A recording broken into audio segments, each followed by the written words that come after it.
佢同法官講：我有一個特別嘅請求，我希望咧所有人，包括陪審團、法官、呢個被告人啊、受害人，全部咧唔該你夜晚喺呢個12點鐘嘅時候，我哋去現場度睇一睇好嗎？呢啲又係好 O 嘴嘅嘢啦，唐突啦，覺得問阿余大狀，喂，證據都完晒，我都判得咁滯啦，有咩需要仲要去現場 site visit 啦？如果去到我發現係冇任何嘅收穫嘅咧，我將會非常之唔高興嘅。即係你千祈唔好點我啦，意思係。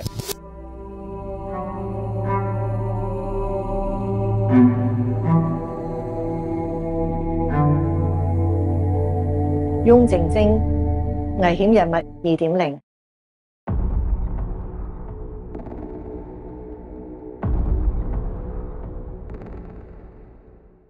歡迎嚟到危險人物2.0，我身邊有我師傅翁靜晶律師，同埋我本人楊雲峰律師。係啦，我哋仍然都係我哋呢個余叔少系列啦。你睇見我咧着咗啲衫啊，個頭髮咧都係1950幾年嘅嗰啲裝扮。咁今日咧我哋講嘅案件咧都係嗰個年代入邊嘅。咁嗱，咁我哋就講下啦。咁好多人都話：喂，你哋做律師啊、大律師啊，咁咪揾好多錢啊？收費點樣啊？咁呢個咧，其實一啲當紅嘅律師揾好多錢係固然嘅。咁但係亦都有好多當紅嘅律師或者大律師咧，佢哋有唔收費嘅情況嘅喎。咁今日要講呢一個咧，就係余叔少佢唔收費嘅情況之下幫人打嘅一單案件啦。係啊，佢嘅酬勞咧就係2餐飯。咁點解2餐飯咁值錢咧？其實呢間餐廳咧當時就好貴、好出名嘅。呢間叫尖美餐廳，咁我覺得呢間就係叫 Jimmy's Kitchen 啦，應該係 Jimmy's Kitchen。咁佢講嘅咧就係第一代嘅 Jimmy's Kitchen。咁佢個地方喺中環嘅，喺邊度嚟啊？喺雲咸街1號啊，即係而家變晒酒吧㗎啦，嗰條街。係嘛？佢叫戲院嚟啊嘛，個地方。咁呢間嘅 Jimmy's Kitchen 咧，我細個都係好中意去嘅尖美餐廳。咁嗰陣時嚟講咧，就係一啲我哋上一代啲好有錢嘅人啊，又或者係一啲好耶嗰啲人咧，好追得上時代尖端嘅人會去嘅，因為咧。佢係香港嗰陣時50幾年唯一一間有得食生蠔嘅餐廳。係啊，所以咧阿余大狀咧，佢據佢所稱咧，書度就成日同一啲御用大律師啊，嗰啲好朋友啊、best friend 啲行家咧，成日禮拜五咧中午咧都會去呢間餐廳嗰度聚會同埋午餐嘅。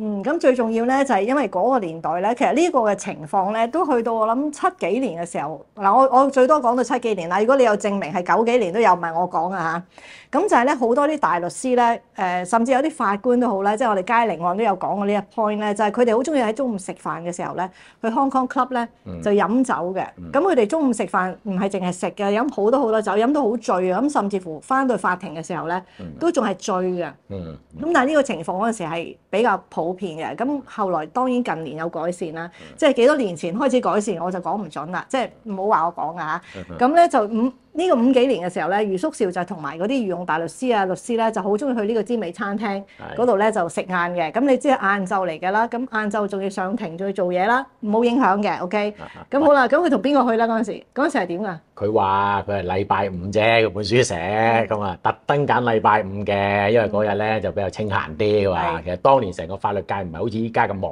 嘅，佢話。成個法律界有啲咩人你可以講下？有10幾個御用大律師嘅。其實得10幾個大律師咋，50年代嘅時候。御用大律師係2個咋係嘛？御用大律師嗱，有一個叫廖亞里媽打，一個叫麥尼路，2個御用大律師，但係咧。都專門做晒所有啲民事案件嘅，咁啊嗰啲啊叫做酬勞比較豐厚啲。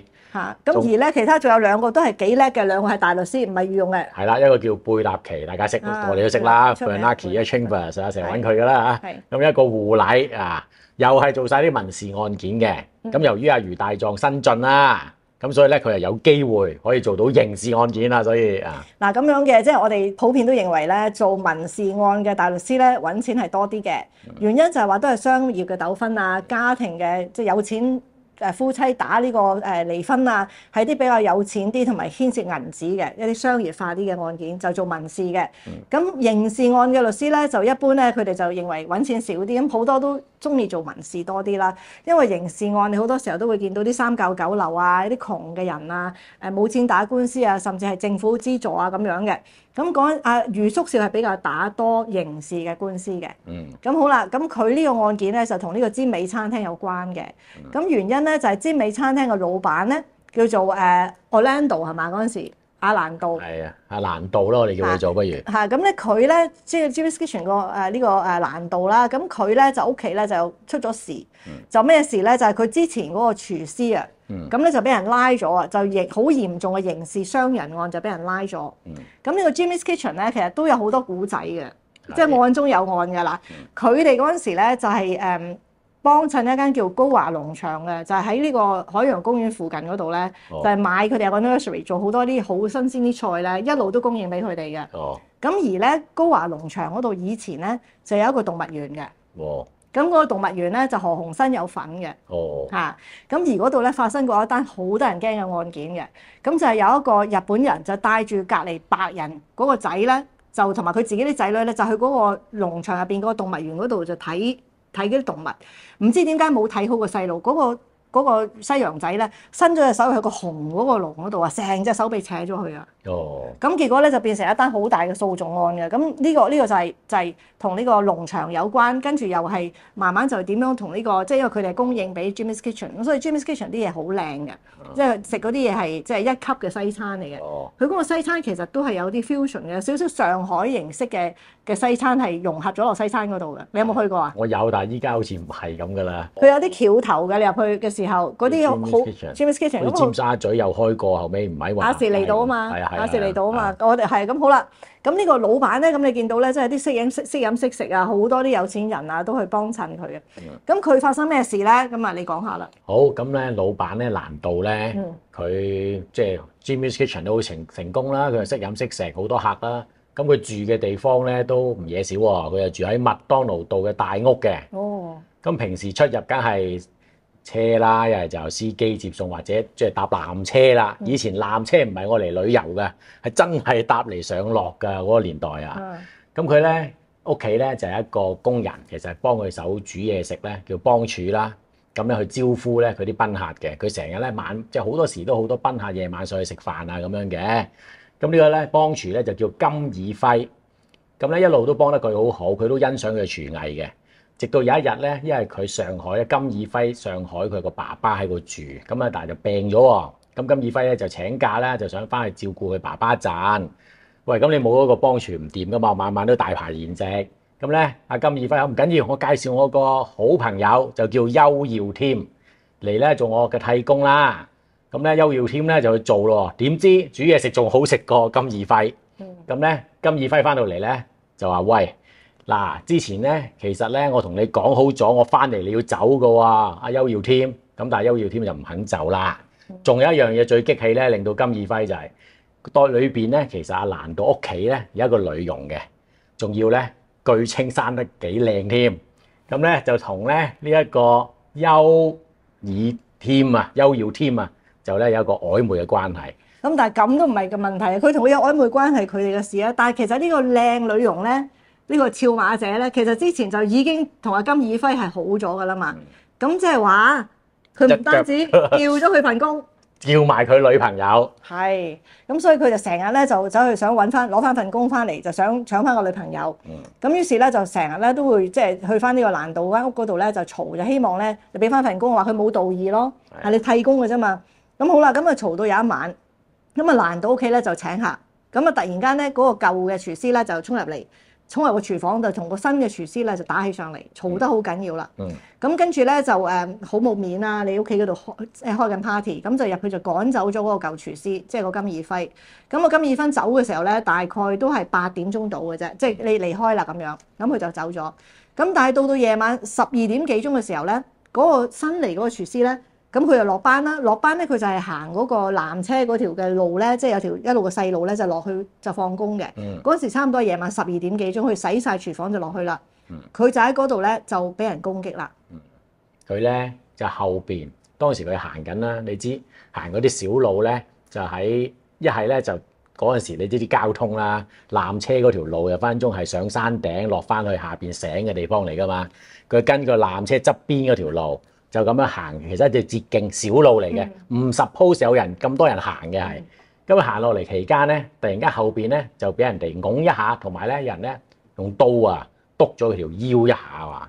即係其實佢後邊嗰個小院後邊嗰個位嗰度都好傷啊。係啊。咁啊篤咗佢一刀之後，佢倒地啦。咁跟住咧就想爬起嚟啦。咁但係傷得好犀利。咁咧佢應該咧就負傷，就行落去下邊嗰個纜車總站嗰度咧，於是乎就報警，警察就送咗佢醫院啦。咁第二日咧，當然啦，佢話咧聲稱認得嗰個人咧就係金爾輝喎。警察去咗筲箕灣，第二日就拉咗金爾輝啦。係啦，咁啊告佢咧就係嚴重傷人啦。咁點解會拉佢咧？就因為呢個傷者啦，就話佢見到係佢嘅，佢話我一定係認得係佢噶啦。咁好啦，咁而家咧呢個案件咧就去到阿余叔少嗰度咧，其實已經係幾遲噶啦，因為佢已經係完成咗個初級偵訊噶啦。咁余叔少接呢單案又話冇錢收嘅，咁佢哋講好咗打牙鉸嘅啫。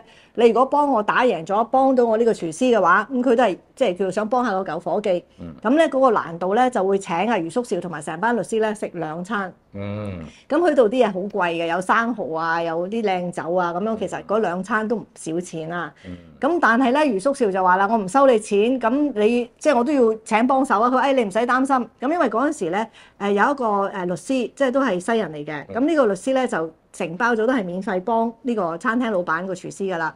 佢就話咧，我揾一個人嚟幫你手，我揾一個見習律師幫你手。呢個人咧一定可以幫到你㗎啦。咁揾咗邊個咧？就揾咗一個女嘅見習律師。嗰個女嘅見習律師咧就叫羅海倫啊，佢好叻嘅喎。後尾咧佢成為咗第一個香港史上咧開到律師樓嘅女律師喎，亦都成為咗第一個嘅女嘅地方法院嘅法官喎，即係地院官喎。佢咧係羅顯勝裁判官羅顯勝嘅女嚟嘅。羅顯勝咧有個名咧叫妙判法官嘅。咁佢判嗰啲案咧，其實都即係人好宅心仁厚一個好人啊，判咗好多案。咁佢阿羅海倫咧就係佢個女。咁而羅海倫咧亦都係馬術嗰度好犀利嘅，即係佢幫香港咧奪得好多馬術方面嘅殊榮。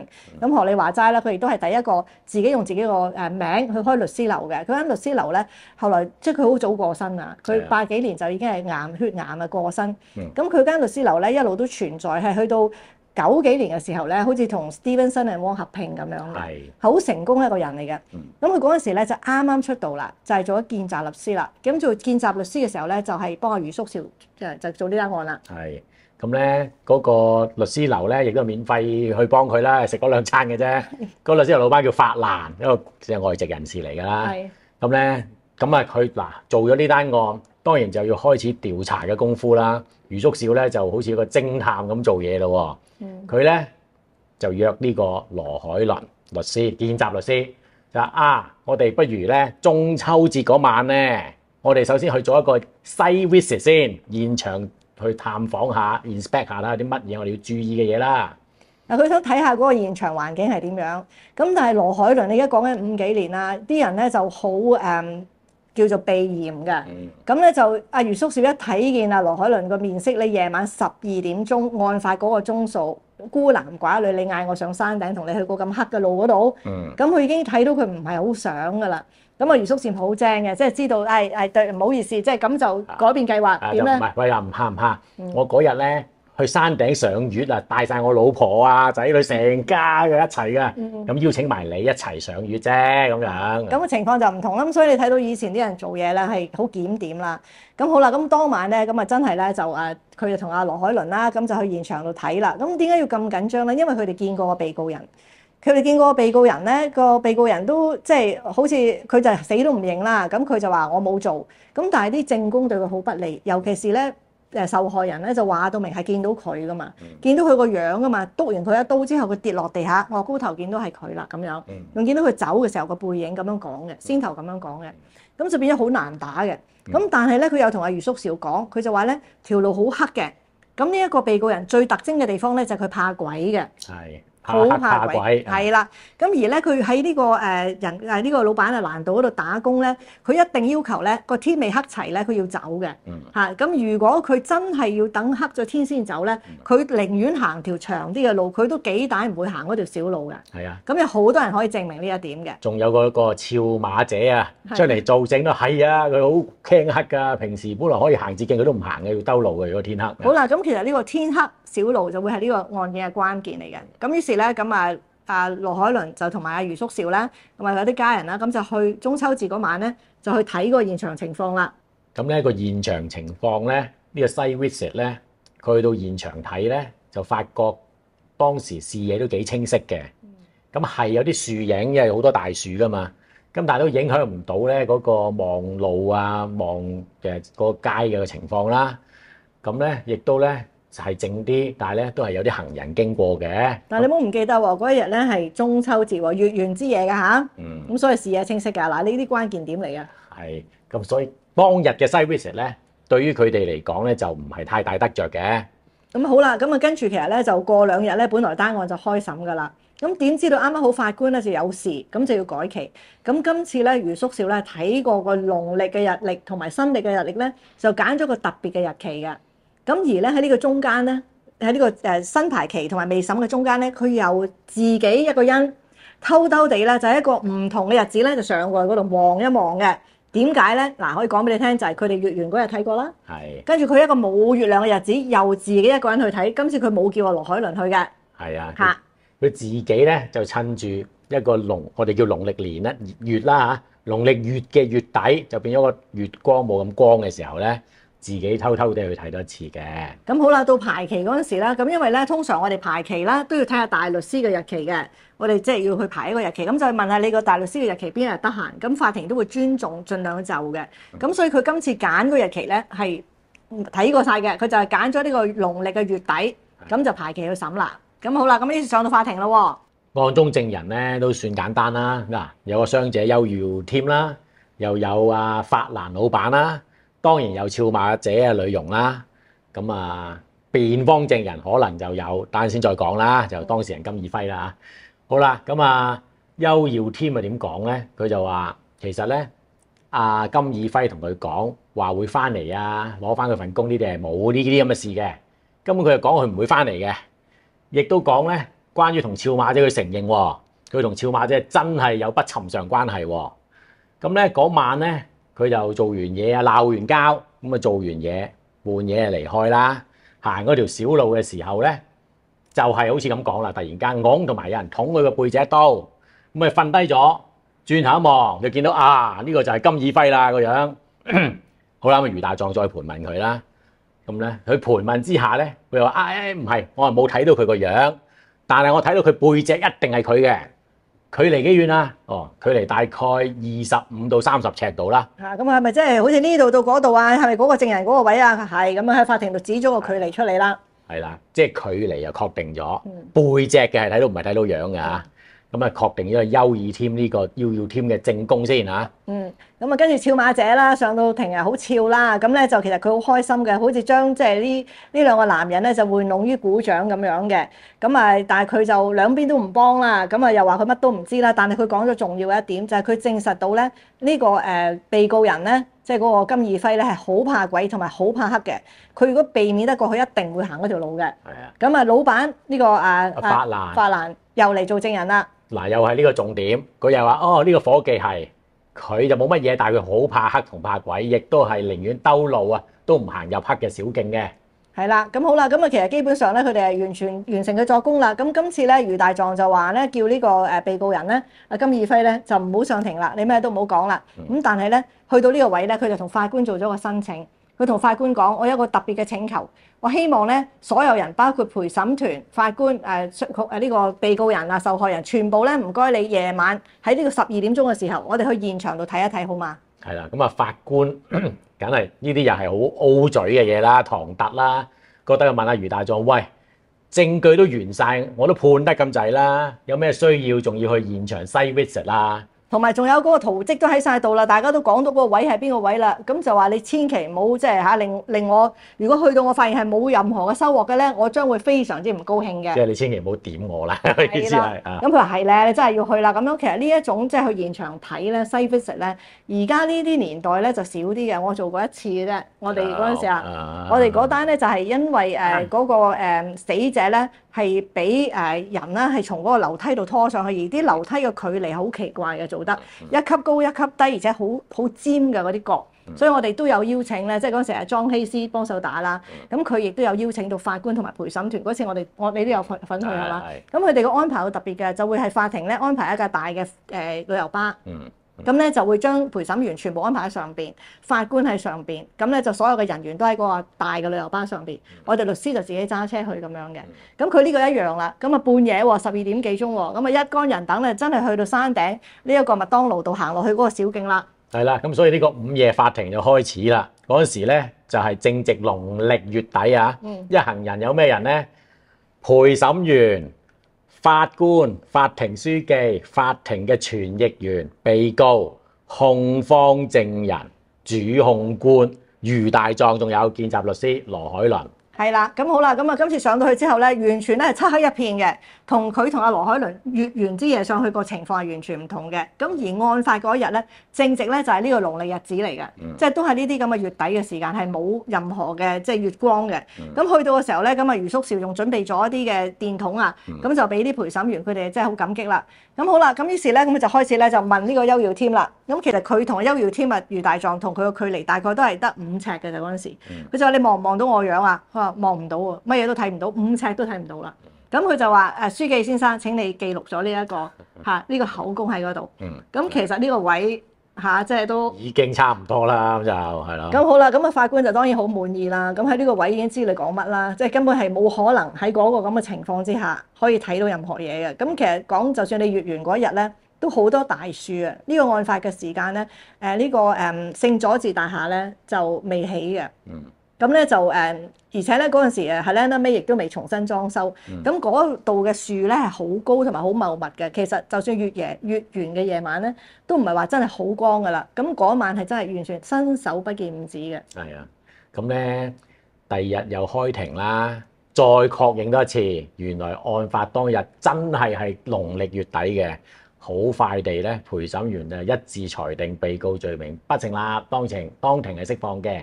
咁啊個案件咧就去到呢度咁啊完啦，咁啊余叔韶梗係食咗佢嗰兩餐大餐啦，咁啊但係咧就呢個主人咧就將呢個新嘅廚師咧就炒咗啦，同埋俏馬姐都炒埋埋佢啦，咁就好好地咧就請翻兩個即係一對嘅夫婦就喺佢屋企度做嘢啦。咁呢個午夜法庭嘅案件咧就係咁告一段落。咁最特別嘅地方咧就係話我哋都比較少聽到話半夜午夜嘅時候咧，真係全個法庭啲人去個現場嗰度去審案嘅。咁呢啲就係而家現代比較少見到嘅嘢。我覺得係啊，余大狀有江湖地位啩。而家試下我咁講啊，睇個法官會唔會同我午夜去個法庭㗎？嗱，我就知道有一單係好得意嘅，有頭先講個 John Hayes 啊，咁佢咧有一次咧就上法庭，咁啊 John Hayes 咪揸電單車㗎嘛，咁佢咧就出咗意外。咁咧就跟住就冇得上庭，咁跟住咧佢就開緊審嘅喎，咁我哋即係個律師就話俾法官聽，佢喺醫院啦咁樣，法官唔信啊，法官唔信即刻去啊，去醫院，你記唔記得佢講俾我聽？即刻去醫院，即係諗住如果捉到你講大話咧，你大鑊啦，你又大鑊啦，因為 John Hayes 係一個好爭議性嘅人嚟嘅，即係有啲法官中意佢，有啲人冇咁中意佢啦，咁啊真係見到佢攤咗喺張床度，咁法官走出嚟個法庭嗰度，走去現實中咧其實都有，咁但係真係呢啲係好特別嘅 case 嚟嘅。好，頭先講到有一個尖美餐廳啊，咁尖美餐廳好出名嘅。我就因為同入邊啲相關人啦，我細個我成日都去嘅，我媽咪一帶我去 Jimmy's Kitchen 食嘢咧，我就好開心嘅。咁啊後來咧，咁咪即係當然同何東家族啦，就多咗即係多咗關係啦，即係大家。咁其實我同佢哋嘅淵源都好深厚啊。其實我同阿謝天賜咧先生咧就好朋友嘅。咁咧就佢就講好多故仔俾我聽啊，又包括咧頭先所講高華農場啦。咁高華農場好後期，佢哥哥定佢兄弟喺度經營嘅。佢哋對嗰啲農業嘅產品啊、蔬菜種子啊，好多嗰啲科研咧都好多心，即係好多心得嘅。咁但係咧個古仔咧，其實就應該係頭先我講高華農場咧嗰隻熊咧咬人嗰度咧。正確咧個名應該係叫做巴黎農場。靚咁多個名。係叫巴黎農場。咁咧就叫做 New PG Farm。咁咧就有人考究咧，就係嗰個 PG 係咩咧？又講係 Parisian Grill， 又話係Persian， 即係巴斯，又可能係巴黎咁樣。但係佢中文就叫巴黎農場嘅。OK。咁呢個巴黎農場咧就係謝天賜先生個爸爸謝家寶，佢哋嗰陣時買入嘅。咁何鴻燊啊嗰啲全部好似何鴻燊都有份嘅。咁咧就後來咧就喺1963年5月嘅時候咧就發生一單案，就好大單嘅。咁就係咧有一個日本人，咁啊日本女人啦就帶咗佢自己嗰幾個仔女，同埋咧佢隔離屋嗰個小朋友咧就去呢個農場嗰度玩，18個月大嘅小朋友，佢就走埋籠度，佢啱啱行到嘅啫，18個月。係啊，佢就跟咗個日本鄰居去，就走咗去個農場嗰度咧，就行埋嗰個籠啊，嗰個籠入邊有一隻中國熊，係咖啡色嘅棕色嘅，個籠好似話係有少少嘅損毀，我見到話係有少損毀，所以可以伸咗隻手入去啩，咁佢或者行到埋去啩，或者係咁樣。係啊，行埋，咁佢伸隻手入去，咁隻熊啊，梗係扯佢隻手啦。佢以為好得意咯。係咯，你18個月大隻手，隻隻手成隻手都係咁大啫嘛，咁咪好傷咯。咁就其實就差唔多啲皮皮肉肉都差唔多俾佢畫到爛晒啦。咁嗰個細佬哥咧就係瑞士人嚟嘅，屋企係瑞士人嚟嘅，咁就俾佢出去街玩一玩就搞到咁樣，結果咧就發生咗好多個訴訟。咁咧就嗰個瑞士嘅爸爸媽媽咧就即刻咧就用飛機係咪嗰時你都睇到？私人飛機我見到報紙啊嗰啲咁樣寫啊。私人飛機都有錢。飛咗去瑞士醫個細路仔。係啦，咁啊醫咗好耐，使咗好多錢啦。咁啊即係啲肉啊啲肌肉又喺度補，又補18個月大，咁係好慘。咁後來佢父母咧就告呢個巴黎農場。咁咧就最後咧就我記得嗰陣時應該係阿列顯倫咧就係代表呢個原告人嘅，即係代表嗰個瑞士嘅父母嘅。咁咧就張奧偉咧就係代表巴黎農場嘅。但係你知唔知列顯倫其實都係河東家族入邊有關聯㗎？都係親戚嚟嘅。即係好似係羅德城嗰邊即係嘅親戚嚟嘅，即係河東嘅大女嫁咗俾一個羅文錦律師。咁啊，羅文錦律師佢哋嗰邊嘅姻親關係，咁咧其實嗰個年代好多人都其實好多嘢關聯。咁咧就嗰個農場係贏咗單 case 嘅，告唔到嘅。即係唔使賠錢啦。唔使賠錢嘅，咁啊即係，但係咧嗰個原因就其實佢哋告就話喂，你整個農場，你嗰啲籠又整得唔好。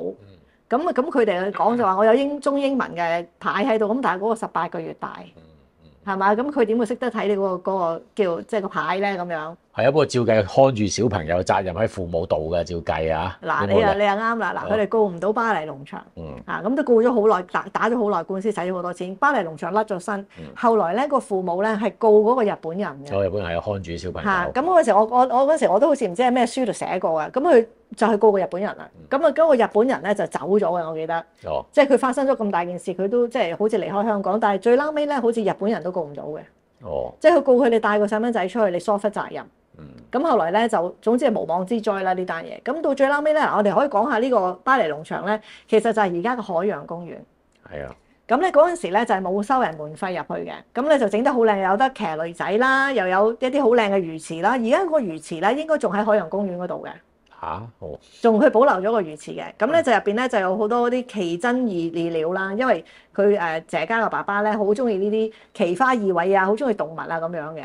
咁咧就嗰度咧就多數都係啲西人去玩嘅喎。你如果上網你打呢個巴黎農場啦，你用英文咧就打落去揾啦，咁你揾啲 keyword 就係你會見到以前啲相片嘅。咁佢有一個網咧叫做鬼佬網嘅，咁你會見到有啲人喺度玩搖搖板啦，係成個 theme park 咁嘅，即係 theme park 即係啲主題公園啦。喺海洋公園未有之前咧，呢個巴黎農場咧就係香港當其時60幾年嘅一個主題公園。但係唔使入場費啊？係啊，因為佢哋好好啦，即係謝家佢哋俾啲人去玩啦。咁就因為咁樣啦，咁啊出咗呢件事之後咧，佢就所有嗰啲會咬人嗰啲啦，佢都冇養啦。入邊有豬啊，有羊啊，有好多嗰啲動物嘅，咁好多小朋友好中意去玩嘅。咁係香港第一代主題公園，但係你睇翻啲相咧，我冇乜點見到有華人，咁因為可能都係全部住喺壽山村啊，住喺嗰一帶咧，啲有錢人去嗰個地方玩㗎咯。交通問題啩，可能真係。係啊，同埋即係全部都係嗰啲別墅區啊，住喺深水灣啊嗰啲即係住屋嘅嗰啲咁嘅人啦。咁呢個咧就係當時即係嗰個農場，咁後來就呢個農場冇做啦，咁佢哋好似仲有一輪有高華咁樣嘅，咁而家我唔知仲有冇啦。咁但係呢個案件咧，就如果你一上網抄咧，你就會見到啲人就講話 ugly litigation， 即係其實呢班人以前都係好好朋友嘅。咁結果就全部告嚟告去，就係為咗呢個即係告呢個細佬哥個手嘅責任咯。咁但係個細佬哥係好傷咯，即係佢隻手伸入去之後，皮皮肉肉全部應該冇咗啦，買隻手定我？佢就當時講係扯甩咗嘅，咁但係咧再睇翻咧就應該係唔係話成隻甩出嚟。就但係咧就啲皮皮肉肉全部骨啊咁樣咯，即係嗰啲做咗好耐重組啊！佢哋直情係喺香港，好似佢爸爸後來香港連架車都喺香港運過去，即係總之就好多使費，咁結果就救翻個細蚊仔。佢好似叫做Brinken 啊，佢個 family 好似叫 Brinken 咁樣嘅。咁係啦，咁啊，即係呢個係可以講翻，即係當時啊，即係一間，如果你可以睇下啲圖片啦，即係嗰個就係香港第一代嘅主題公園。咁就點解會講咧？咁你我梗係冇啦。1963佢，我係64年先出世嘅，有冇當我係恐龍先得嘅啫？隨口問啫。我雖然係你個師傅，你好熟啊！我見到講到啊，你個師傅唔係恐龍啊，OK 啊，即係我未老到嗰個程度啊，我1964年先出世啊。咁佢出咗呢件事之後，佢都冇即係養呢啲嘢啦。咁啊嗱，咁啊今日就講咗即係余叔少嗰個尖尾餐廳啦。尖尾餐廳嗰陣時就係佢哋供應嗰啲靚蔬菜咧，就係從呢個農場過去啦。咁咧就佢哋都係因為尖尾餐廳佢哋都係有啲巴斯血統嘅。嚇，即係有啲巴斯血統嘅人嚟嘅。咁所以咧就都係全部一班啊。咁而河東家族入邊亦都有好多人有巴斯嘅，即係同巴斯嘅人有啲聯婚。咁所以咧就嗰陣時即係都有好多呢啲古仔。咁所以我聽呢個紅人嘅古仔咧。就係從謝家嗰邊聽翻嚟嘅，咁啊謝家嗰邊又係同河東佢哋嗰邊係姻親咁樣咯。不過唔講都唔知海洋公園前身原來係叫巴黎農場。新巴黎農場。新巴黎農場。咁同埋我又唔知嗰個魚塘，佢話而家仲喺度個魚池，我哋都可以去睇下咯。咁啊好啦，咁啊今次一集啦，咁咧就比較輕輕鬆鬆咧，即係冇啲好恐怖嘅嘢啦呢一集。咁啊，我哋下一集咧就會再講就余叔少案件。咁一共咧就4-5集咁，我哋講完㗎啦。咁啊，最撈尾一集叫羅柯，羅柯咧係最重頭嘅。點解咧？因為有新發現。咁我哋到時再講。好，如果中意危險人物2.0嘅 channel，記得 comment、like and share，最緊要訂閱。